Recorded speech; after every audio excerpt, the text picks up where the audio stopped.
MLC కవిత Delhi liquor స్కామ్‌లో arrest అయ్యి దాదాపుగా ఒక 5 నెలలు తిహార్ జైల్‌లో గడిపి మొన్న ఈ మధ్య బెయిల్ పైన విడుదలై వచ్చింది.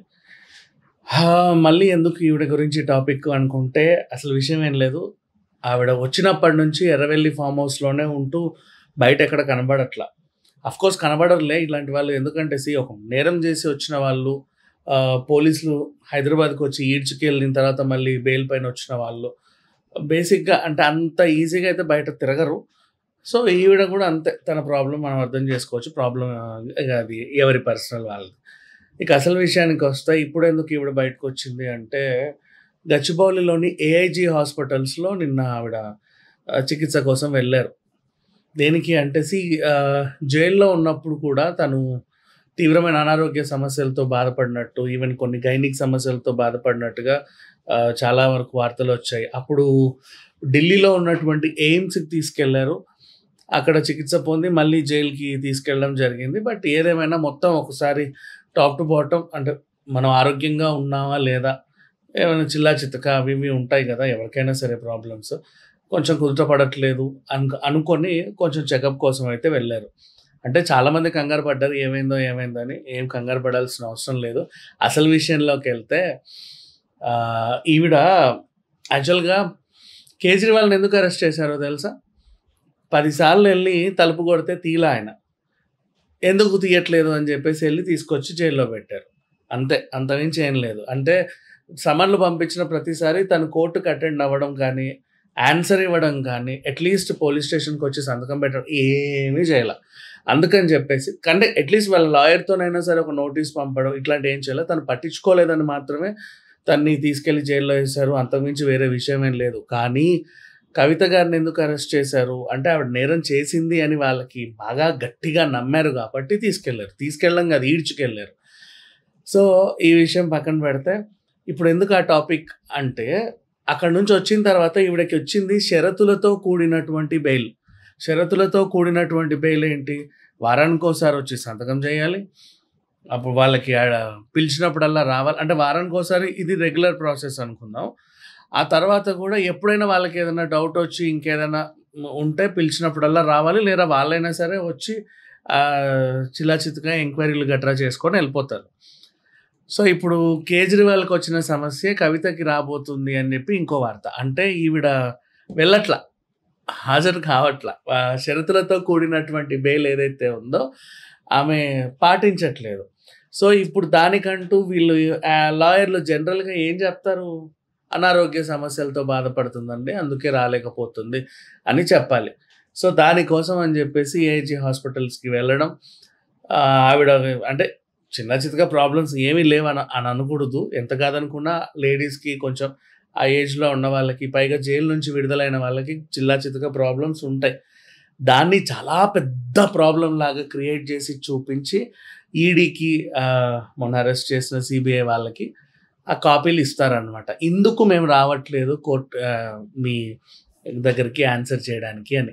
అంటే షరతులతో కూడినటువంటి బెయిల్ అంటే ఇదే. మీరు వారం వారం మాకు కనబడాలి. ఎక్కడున్నారో చెప్పాలి. విదేశాలకి వెళ్ళకూడదు. ఇలాంటివన్నీ ఉన్నాయి. సో, ఇప్పుడు చాలామంది ఏమనుకున్నారు అంటే ఇంకొక రీజన్. అంటే ఢిల్లీకి వెళ్ళడం ఈవిడకి ఇష్టం లేదు. ఎందుకు ఇష్టం లేదు అంటే తరచూ ఎయిర్‌పోర్ట్‌కెళ్ళి, ఎయిర్‌పోర్ట్ నుంచి ఢిల్లీకెళ్ళి, మళ్ళీ ఎయిర్‌పోర్ట్‌కొచ్చి మళ్ళీ ఇటు రావడం. కెమెరాలన్నీ కవర్ చేస్తాయి. ఈమె పేషీలకు అటెండ్ అవుతుంది అని జెప్పేసి చాలామందికి అర్థమవుతది. అండ్ ఏదో నేరం చేసిన వాళ్ళలాగా తిరుగుతా ఉంటారు సమాజంలో. సో, అందుకని సైలెంట్‌గా ఒక దగ్గరే ఉండాలనేసి భావించింది. దానికి ఆన్సరబుల్‌గా ఏఐజీ హాస్పిటల్స్‌కెళ్ళి చిన్న విషయాన్ని పెద్దది చేస్తా వాళ్ళకొక రిపోర్ట్ ఇవ్వడం. నేను రాలేకపోతున్నాను అని. సో, ఇప్పుడు జనాలకు కనబడే అవకాశం లేదు. బట్ ఇప్పుడు ఇంకొక సమస్య ఏంటంటే ఖచ్చితంగా జనాలకు కనబడాల్సిన అవసరం. వీళ్ళు అధికారంలో ఉన్న 10 ఏళ్ళు ఏం చేశారంటే బతుకమ్మ అంటే కవిత, కవిత అంటే బతుకమ్మ లాగా పోర్ట్రే చేసి పడేశారు జనాల్లోకి. సో, ఖచ్చితంగా ఆవిడ బతుకమ్మ ఎత్తితేనే అసలు ఆ పండగ ఫుల్‌ఫిల్ అయినట్టుగా ఫీల్ అయ్యేవాళ్ళు. సో, ఇప్పుడేమైంది మళ్ళీ దసరా, బతుకమ్మ రానే వచ్చింది. జైల్‌లో ఉన్నా బాగుండేది. ఇప్పుడు పండగొచ్చింది ఖచ్చితంగా సెలబ్రేట్ చేసుకోవాలి. చేసుకోకపోయినా 10 మందొచ్చి లాక్కెళ్తారు. రాక్క నువ్వు లేకపోతే బతుకమ్మ ఎలా అని జెప్పేసి. అలా అని జెప్పి నేనొచ్చి కింద మీద పడి ఎగిరి గంతులేసి ఏమైనా చేసి సెలబ్రేట్ చేసుకున్నానే అనుకో. అనారోగ్యంతో బాధపడుతూ నువ్వెలా బతుకమ్మ సెలబ్రేట్ చేసుకుంటున్నావని అక్కడి నుంచి నోటీసులొస్తాయి.